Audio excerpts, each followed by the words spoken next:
दोस्तों, तो आप सभी का स्वागत है हमारे यूट्यूब चैनल गुरुड पर। तो आज हमारा है टेस्ट नंबर 17। टेस्ट नंबर 17 के अंदर हम 50 क्वेश्चंस डेली डिस्कस करते हैं। तो आज हमारे 850 क्वेश्चंस कंप्लीट हो जाएंगे। तो आज का जो पहला क्वेश्चन है कि कौन सा भारत आने वाला पहला जहाज़ था। तो भारत में जो पहला जहाज़ आया था वो आया था रेड ड्रैगन। रेड ड्रैगन पहला जहाज़ था जो भारत के अंदर आया था। और कहाँ पर आया था? कैप्टन हॉकिंस लाया था। कौन से बंदरगाह पर? सूरत बंदरगाह के अंदर। कब आया था? 1608 के अंदर आया था। कैप्टन हॉकिंस लाया था और सूरत बंदरगाह के ऊपर रेड ड्रैगन जहाज़ भारत आने वाला पहला जहाज़ था। अगला क्वेश्चन है, भारत में डच का सबसे प्रारंभिक उपनिवेश कहाँ पर था।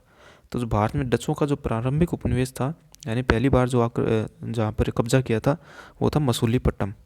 मसूलीपट्टनम वो जगह थी, वहाँ पर 1605 के अंदर इन्होंने अपना उपनिवेश स्थापित किया था।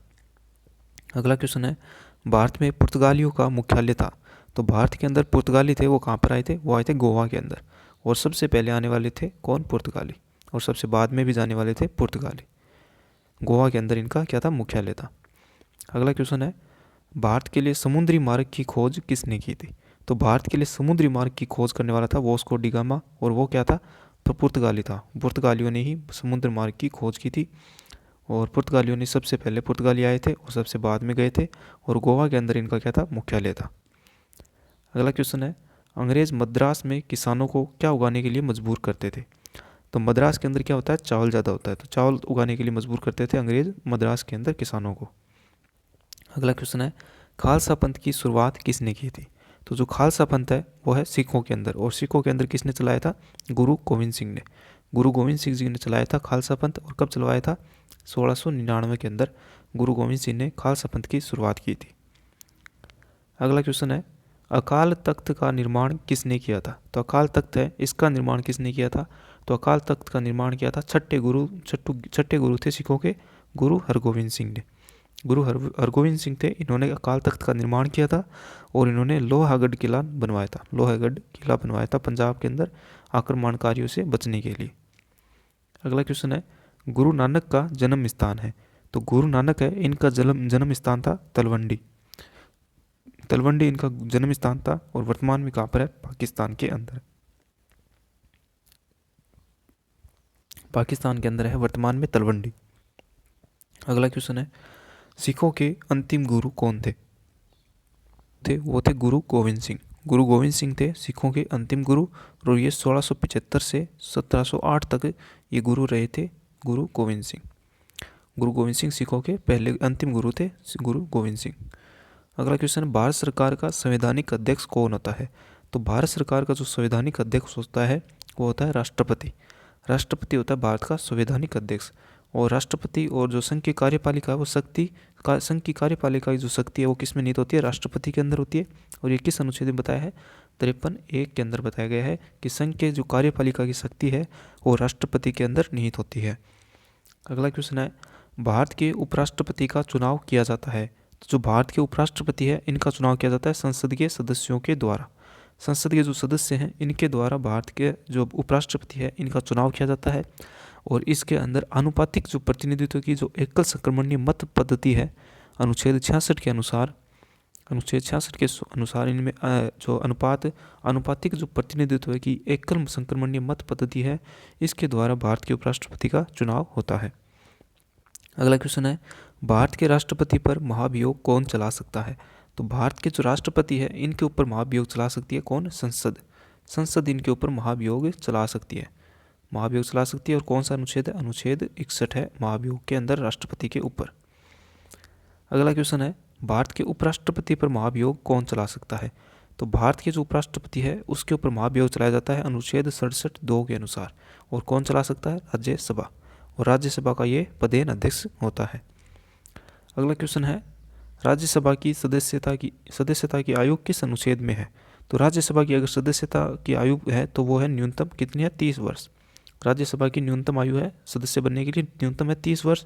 और ये अनुच्छेद कौन सा है? तो ये अनुच्छेद है 84(b).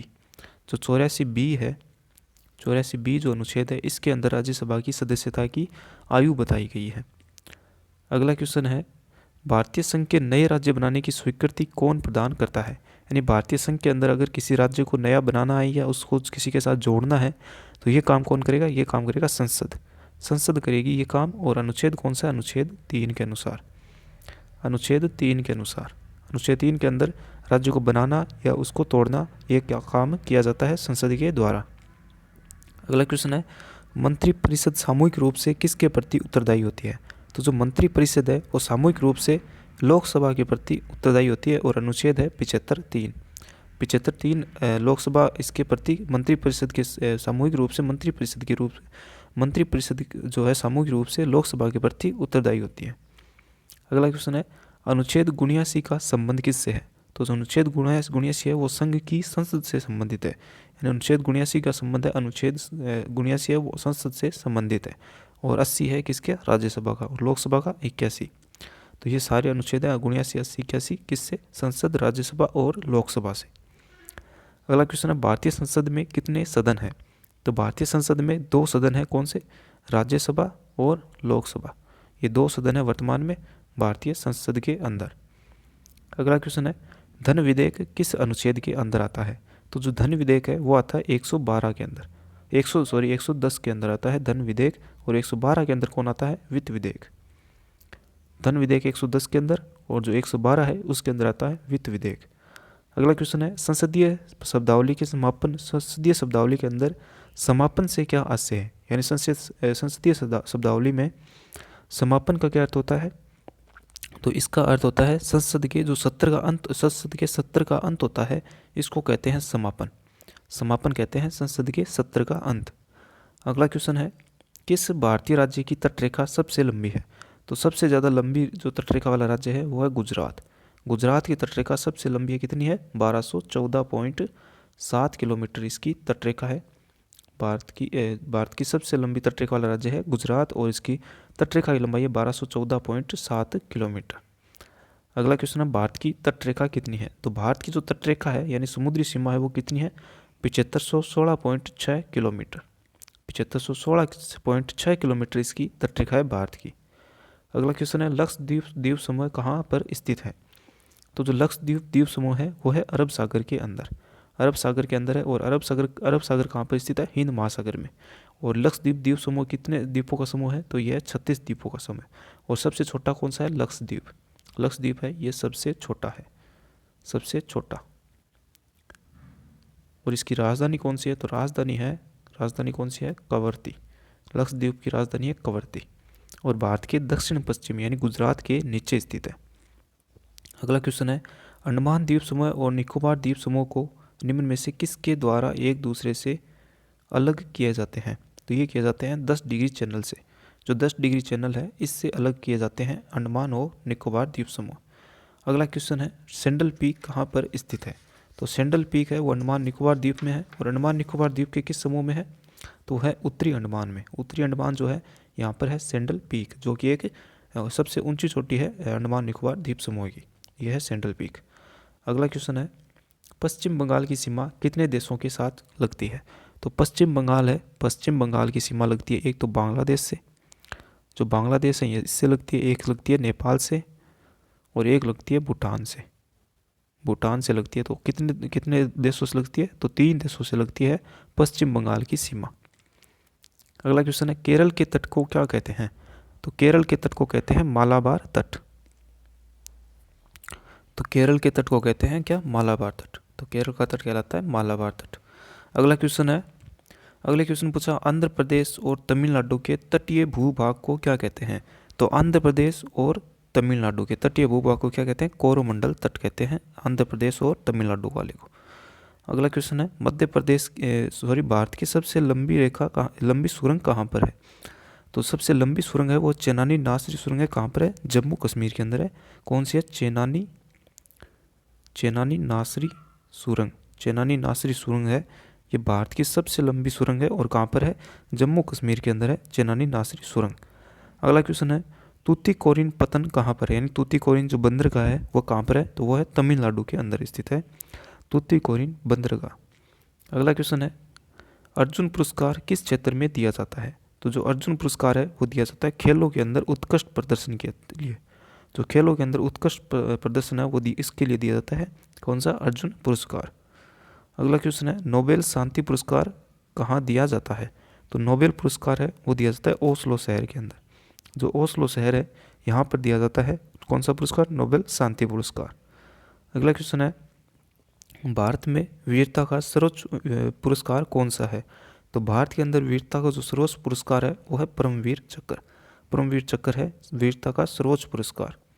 अगला क्वेश्चन है, जल्लीकट्टू त्यौहार किस राज्य का है? तो जो जल्लीकट्टू त्यौहार है यह तमिलनाडु का त्यौहार है। जल्लीकट्टू है तमिलनाडु राज्य का त्यौहार है जल्लीकट्टू।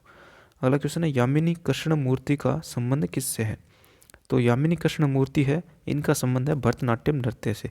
भरतनाट्यम नृत्य से संबंधित है कौन? यामिनी कृष्ण मूर्ति, और ये इसकी प्रसिद्ध नृत्यांगना है। अगला क्वेश्चन है, पशुपतिनाथ मंदिर कहाँ पर स्थित है?